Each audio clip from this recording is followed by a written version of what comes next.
Assalamualaikum warahmatullahi wabarakatuh. Salam sejahtera untuk kita semua. Terima kasih untuk kehadiran teman-teman yang telah hadir di perkuliahan kita di pertemuan ke-9 di mata kuliah Sistem Basis Data.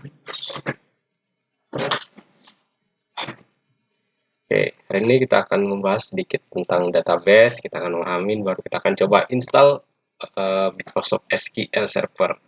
Oke, kita bahas dulu dikit-dikit. Nah, database atau basis data adalah kumpulan data yang dikelola sedemikian rupa berdasarkan ketentuan tertentu yang saling berhubungan sehingga mudah dalam pengelolaannya. Jadi ingat, penggunaan database ini adalah untuk dikelola agar bisa mudah dalam pengelolaannya. Nah, habis itu, tools atau aplikasi yang digunakan untuk manajemen data adalah DBMS atau Database Management System. Jadi penggunaan DBMS ini digunakan sebagai tools untuk melakukan namanya pengelolaan. Di sini dia melakukan bukan untuk melakukan manajemen atau pengelolaan ya. Nah, jadi banyak aplikasi-aplikasi saat ini sudah bisa sebagai manajemen sistemnya untuk melakukan pengolahan database. Oke. Nah, ini Relational Database Management System atau RDBMS. Nah, ini adalah program yang melayani sistem basis data yang entitas utamanya terdiri dari tabel-tabel yang punya relasi dari satu tabel ke tabel lain. Kita sudah bahas sebelumnya juga. Jadi di sini relasi ini digunakan sebagai dasar untuk mengetahui hubungan antar tabel-tabel yang ada pada suatu sistem agar saat pengelolaan itu jauh lebih mudah. Nah, RDBMS menggunakan bahasa namanya Structure Query Language atau SQL. Jadi di dalam RDBMS ini menggunakan yang namanya bahasa struktur query. Oke. Nah, terus atau aplikasi untuk mengelola RDBMS adalah yang pertama bisa pakai SQL Server.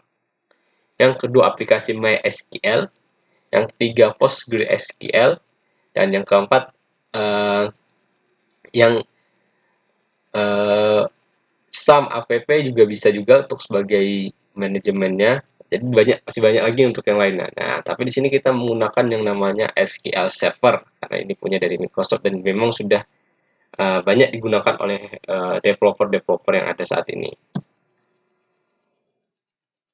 Oke, kita coba langsung cara installnya.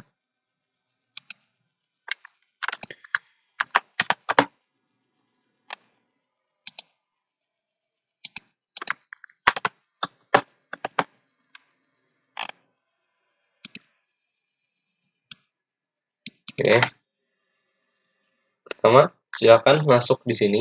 Kita masuk ke namanya SQL Server. SQL Server. Oke. Nah, pilih nanti ini SQL Server download ya, punyanya dari Microsoft. Nah, Amazon juga mempunyai sistem basis data juga. Itu juga salah satu penggunaan dari RDBMS. Dia bisa menggunakan RDBMS di Amazon ini. Dia juga salah satu tools yang bisa digunakan. Oke, buka. Nah, di sini nanti kan muncul di halaman seperti ini. Nah, di sini kan pilih namanya nanti Express. Kita di sini gunakan SQL Server. Jadi dua di sini ada punya untuk developer dan Express. Nah, di developer ini sama-sama free, dia punya free yang bisa digunakan gratis. Nah, tapi di sini digunakan sebagai development dan test database atau non-production environment. Jadi di lingkungan seperti itu dia. Habis itu yang SQL Server 2019 yang Express ini dia untuk digunakan sebagai pengembangan dan produksi untuk desktop, web, dan small server application. Jadi kita gunakan yang Express ya. Silakan download. Nah, kalau sudah nanti akan muncul. Habis itu kalian juga silakan download di sini nanti. Nih, download SQL Server Management Studio. Ini tools yang digunakan di di SQL Server untuk melakukan pengelolaan datanya, pengelolaan database-nya. Ini yang kita akan gunakan juga. Di sini klik ini, baru klik ini, kalian pilih ini. Kalian pilih free download for SQL Server Management Studio. Kalian klik open, nanti dia akan download. Oke. Nah, di sini karena saya tidak perlu download lagi. Oke, kalau sudah download tadi selesai, silakan kalian buka aplikasi download kalian.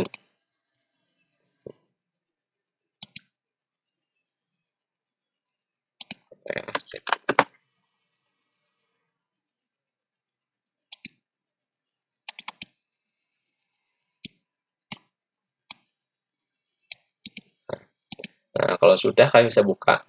Yang pertama kalian klik ini dulu. Yang pertama kita download tadi, SQL servernya. Kalian klik. Jadi kalau jika ada muncul notif, kalian tinggal pilih klik yes. Nah, di sini kita gunakan ada 3 pilihan. Kalian bisa menggunakan custom, bisa menggunakan download media. Tapi bagi kita yang baru mulai untuk belajar, silahkan pakai basic aja dulu. Nanti kalau sewaktu-waktu memang perlu yang ada hal yang perlu kalian tambahkan atau sesuatu, kalian bisa menggunakan custom nantinya. Oke, kita klik basicnya. Oke. Nah, nanti kalau di notif seperti ini klik yes karena karena aplikasinya tidak support untuk menggunakan bahasa Indonesia. Kita gunakan bahasa Inggris saja. Nah, nanti ini ada muncul, kalian selesaikan, setelah selesai, baru klik escape. Nah, di sini nanti akan dia muncul. Kalian bisa pilih mau di mana kalian naruhnya. Bisa di D dimanapun. Nah, di sini saya gunakan hanya di C. Oke, habis itu kalian klik install. Nah, karena saya sudah install, saya tidak perlu lagi install ini. Tunggu sampai dia selesai nantinya. Oke ya. Nah, setelah install nanti akan muncul notif seperti bahwa kalian sudah menginstal SQL servernya. Oke, kalau sudah muncul, coba aja langsung mudah. Oke, kita install. Oke,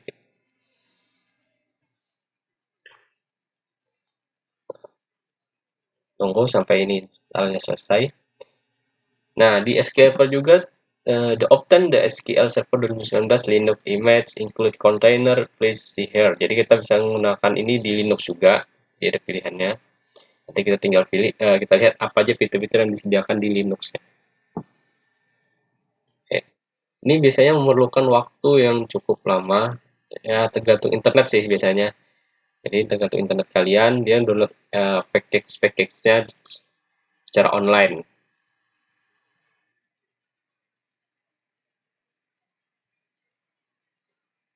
Nah, di sini juga bisa kalian gunakan uh, Git, Git sebuah GitHub untuk kalian menghubungkan dengan dari orang lain atau kalian bisa menyimpannya di database kalian di GitHub itu bisa juga. Nah, di sini juga forum untuk kalian bisa melakukan tanya jawab atau misalnya kalian ingin bingung menanyakan kalian bisa klik di sini. Nah, ini ada from untuk kalian melakukan apa ya keluh kesah lah dengan aplikasi. Misal ada yang kalian bingung, silahkan masuk ke forum tadi.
Nah, jika sudah selesai, nanti akan muncul seperti ini. Jika sudah muncul ini, kalian install pertama SSM-nya. Nah, install di sini tadi. Nanti dia akan masukin ke halaman yang tadi saya bilang tadi, yang sudah kita download.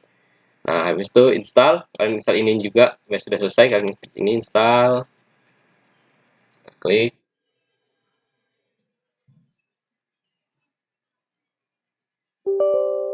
Nah, sama seperti tadi juga nih ada notif nanti SSF setup.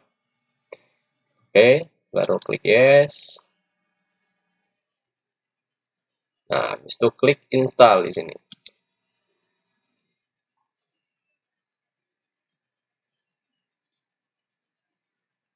Ini filenya cukup besar ya, kalau yang SSMS ini dia sekitar hampir 700-an MB lah di sini. Ini cukup besar lah untuk kita download. Di sini kalian tunggu juga sampai selesai penginstalannya.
Oke, setelah selesai dia akan muncul notif seperti ini, kalian klik close. Nah, ini juga kalian klik close, tadi sudah muncul tadi ini. Silahkan kalian klik close juga, karena sudah selesai semua, ini sudah semua. Silahkan klik close, oke ya. Nah, oke, yes. Nah, setelah selesai, kalian klik di sini, pilih yang SQL, nih, Microsoft SQL Server Management Studio. Kalau sudah klik ini, nah, tunggu sampai dia bisa buka semuanya.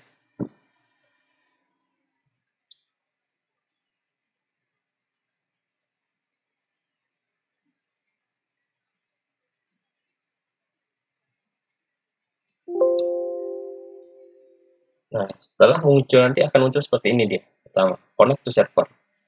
Server name kalian boleh ganti sebenarnya di sini. Cuma saya lebih menggunakan sini aja biar jadi default aja ngikutin ini.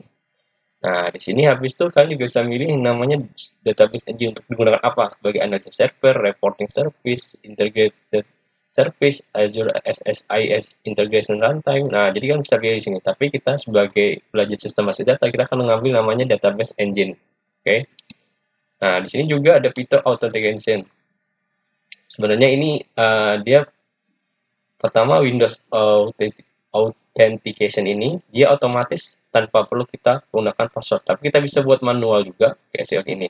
Tapi ini biasanya kalau kalian sudah expert kalian bisa menggunakan tadi karena biasanya dari perusahaan-perusahaan besar menggunakan sistem password yang berbeda dari dari Windows-nya.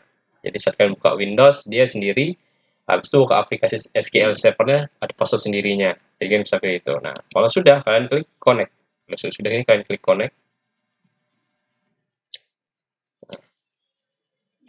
Nah, kalau sudah kalian akan muncul objek explorer-nya di sini, di sebelah sini. Nah, ini ada default yang sudah otomatis terinstall saat kalian menginstal aplikasi database servernya. Nah, ini akan muncul. Ada di sini ada database, habis ada security-nya, di dalam ada package-nya, habis itu ada server objeknya, ini application, ini ada backup device, link to server, trigger, habis itu di manajemennya ada ini, oke. Oke, ini kita sudah bisa membuka aplikasi SQL Server yang kita bisa gunakan untuk membuat suatu sistem basis data. Oke.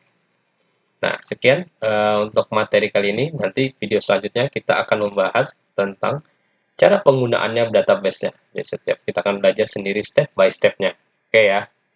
Oke, untuk pertemuan ini saya akhiri. Assalamualaikum warahmatullahi wabarakatuh. Selamat malam semua.